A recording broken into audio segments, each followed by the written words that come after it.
সামঞ্জস্যমূলক আলোচনা ও ইউনিয়ন ভিত্তিক কমিটির আলোচনা শেষ সুবাদে এখানে উপস্থিত হয়েছেন বিগত আন্দোলন সংগ্রামের ৬টি ইউনিয়নের স্বেচ্ছাসেবক দলের সদস্যরা।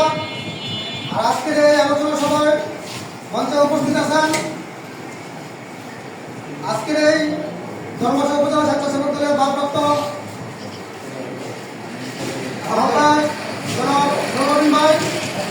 এখানে উপস্থিত আছেন বিগত দিনে আন্দোলন সংগ্রামে ৬টি ইউনিয়নের পুঙ্খানুপুঙ্খভাবে প্রত্যেকটা ইউনিয়ন নেতাকর্মীর সাথে একটা সুসম্পর্ক, একটা রিয়াজু কিভাবে স্বেচ্ছাসেবক দলকে অন্যান্য অঙ্গ সংগঠনের কাছ থেকে আরো বিগত করা যায়, সেই শ্রদ্ধাভাজন বড় ভাই জনাব ধর্মসভা উপজেলা স্বেচ্ছাসেবক দলের সদস্য সচিব সাবেক সাধারণ সম্পাদক জনাব তোফায়েল আহমেদ সোহাগ ভাই এখানে উপস্থিত আছেন।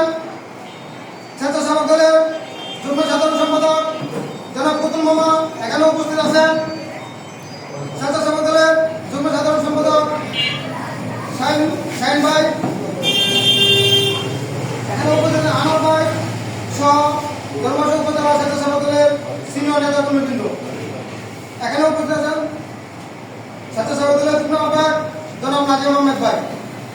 আমি আমার সদস্য সচিব এবং আহ্বায়ক একটা মেসেজ ক্লিয়ার করে দিয়েছে।